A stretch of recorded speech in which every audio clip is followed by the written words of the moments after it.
معزز سامعین، آج میں آپ کو ایک بہت خوبصورت واقعہ سنانا چاہ رہا ہوں، سونا بنانے کا فارمولہ۔ ایک نوجوان ایک درویش صفت انسان کے پاس جاتا ہے، اللہ کا پیارا شخص، اس سے جا کے پوچھتا ہے کہ بابا جی میں نے سنا ہے کہ آپ سونا بنانے کے ماہر ہیں۔ بابا جی اس کی طرف غور سے دیکھتے ہیں، پوچھتے ہیں ہاں بیٹا، جوانی میں یہ میں نے ہنر سیکھا تھا، مگر تم یہ کیوں پوچھ رہے ہو؟ میں نے کہا بابا جی مجھے بھی آپ سونا بنانے کا فارمولہ بتائیں۔ بابا پھر میری طرف غور سے دیکھ رہے ہیں، پھر پوچھا بابا جی مجھے سونا بنانے کا فارمولہ بتائیں۔ بڑی دیر کے بعد بابا جی نے پوچھا اچھا پتر پھر اے دس سونا بنا کے تو کی کریں گا؟ بابا جی میں زیادہ دولت کماؤں گا، امیر ہو جاواں گا، اور میں جناب گاڑی ہوگی میرے پاس، بنگلہ ہوگا، اور میں بڑا خوش اور بڑا سکون محسوس کروں گا۔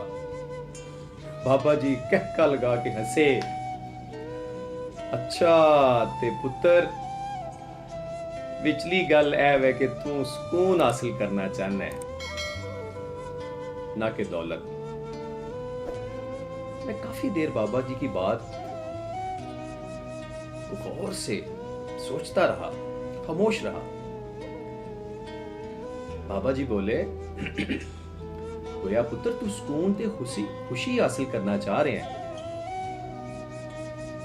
میں نوجوان تھا، اپنی اس جوبن میں تھا، تو میں نے کہا ہاں جی بابا جی میں سکون تے خوشی حاصل کرنا چاہتا ہوں۔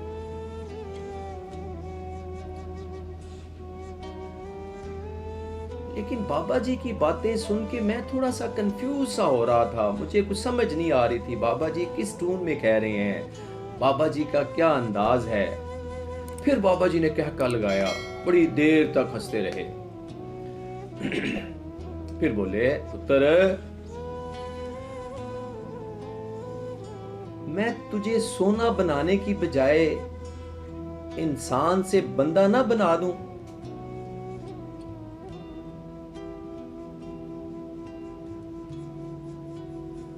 دولت مند ہونے کی بجائے میں تجھے سکون اور خوشی کیوں نہ سکھا دوں؟ مجھے بابا جی کی باتیں سمجھ نہیں آ رہی تھی۔ بابا جی بولے انسان کی خواہشیں جب اس کے وجود اور اس کی عمر سے بڑھ جاتی ہیں پتر، اس وقت تک وہ انسان رہتا ہے۔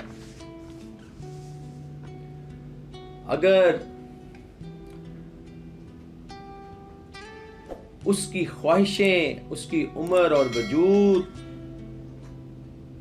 سے کم ہو جائیں تو وہ خوشی اور سکون دونوں چیزیں حاصل کر لیتا ہے۔ پتر جب تم سکون اور خوشی حاصل کر لو گے تو انسان سے بندہ بن جائے گا۔ بابا جی کی یہ بڑی کمپلیکیٹڈ اور کنفیوزنگ باتیں میری سمجھ سے باہر تھیں۔ بابا جی میری پریشانی سمجھ گئے تھے، بولے تم قرآن پڑھتے ہو؟ اللہ تعالیٰ نے قرآن میں ارشاد فرمایا کہ جو بندہ خواہشوں کے گرد گھومتا ہے وہ انسان کہلاتا ہے، اور جس کے اندر محبت، عشق، جذبہ ہوتا ہے وہ ایک آزاد بندہ ہوتا ہے۔ پتر اللہ تعالیٰ نے رسول خدا صلی اللہ علیہ وآلہ وسلم کو بھی وَعَبْدُهُ وَرَسُولُهُ پہلے بندہ کہا ہے پھر رسول کہا ہے۔ دنیا میں کتنے لوگ ایسے ہیں پتر جنہوں نے بڑی دولت کمائی، بڑا پیسہ کمایا، بڑی بڑی بلڈنگیں بنائیں، کیا وہ سب ساتھ لے گئے؟ بڑی گاڑیوں میں جو گھومتے تھے کیا وہ سب ساتھ لے گئے؟ پتر جب تک تو تانبے سے سونا بنانے کے چکر میں رہے گا پریشان رہے گا، خوشی تمہارے قریب نہیں آ سکے گی۔ پھر بابا جی نے ایک سٹک کے ساتھ زمین پر ایک نشان لگایا، بولے میں تمہیں انسان سے بندہ بنانے کا نسخہ بتاتا ہوں پتر، یہ میری باتیں غور سے سننا، اس کو پلے باندھ لینا۔ پتر کبھی اپنی خواہشوں کو اپنے قدموں سے آگے نہ جانے دینا۔ پتر جو مل جائے اس کا شکر کرنا، جو چیز ہاتھ سے کھو جائے افسوس نہ کرنا، جو مانگے اسے دے دینا، جو بھول جائے تو بھی اسے بھول جانا۔ پتر دنیا میں بے سامان آئے تھے اور بے سامان ہی جانا ہے پتر، قبر سے کچھ نہیں لے کے جانا۔ جسے پتر خدا ڈھیل دے اس کا کبھی احتساب نہ کرنا۔ بلا ضرورت سچ میں فساد نہ ڈالتے رہنا۔ جو پوچھے سچ بولو، جو نہ پوچھے خاموش رہو۔ جو لوگ پتر دیتے ہیں وہ خوش رہتے ہیں، اور جو لینے کے لیے مانگنے کے لیے رہتے ہیں وہ غم زدہ رہتے ہیں۔ پتر دولت کو روکو گے خود بھی رک جاؤ گے۔ چوروں میں، شرابیوں میں، 2 نمبر لوگوں میں رہو گے تو پتر ویسے ہی بن جاؤ گے۔ اگر پتر اپنے اللہ کو راضی رکھنا چاہتے ہو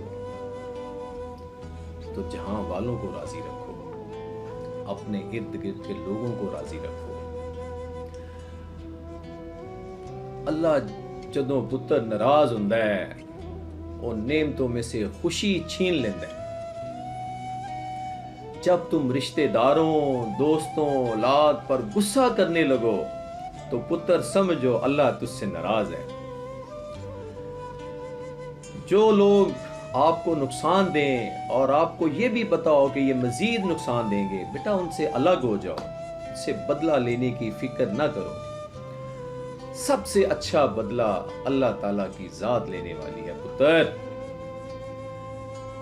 جب تک تم اپنے دشمنوں کے لیے اپنے دل میں رحم محسوس کرو تو سمجھ لو او خالق تیرے تے راضی ہے۔ پتر جو لوگ ہجرت کر دینے ہمیشہ فائدے چ رہتے ہیں۔ آخر میں بابا جی نے میرے کندھے پہ تھپکی دی اور کہا جا پتر ایک چیز دا دھیان رکھیں، کبھی کسی کو خود سے نہ چھوڑنا، دوسروں کو فیصلہ کرنے کا موقع ضرور دینا، اے اللہ دی سنت ہے۔ پتر انسان زندگی چ اللہ دیاں صفتاں اپنان دی کوشش کرے، او معاف کرنے والا ہے، او درگزر کرنے والا ہے، او ساریاں صفتاں اپنے اندر کوشش کرو پیدا کرنے۔ تے دھیان رکھی پتر، جو جا رہا ہے اسے جانے دینا، جو واپس آ رہا ہے اس کے لیے اپنے دروازے کھلے رکھنا، اے بھی اللہ دی سنت ہے۔ اور آخر میں آپ سب سے یہ ریکویسٹ کروں گا، اپنے دوستوں سے، اپنے آڈینس سے، اپنے اسٹوڈنٹ سے، کہ بابا جی دیاں گلاں بڑیاں خوبصورت نے، انہوں اپنی زندگی چ اپنان دی کوشش کرو، اور کوشش کرو کہ خود اپنے فیصلے خود نہ کرو، وہ اللہ تے چھڑ دیو۔ جب بیٹا آپ، میری ڈیئر آڈینس، جب آپ یہ فیصلے اللہ پہ چھوڑ دیں گے تو وہ بہت بہترین فیصلے کرنے والا ہے۔ آخر میں اپنا بہت خیال رکھیے گا، اللہ تعالیٰ آپ سب کو حفظ و امان میں رکھے۔ والسلام علیکم ورحمۃ اللہ وبرکاتہ۔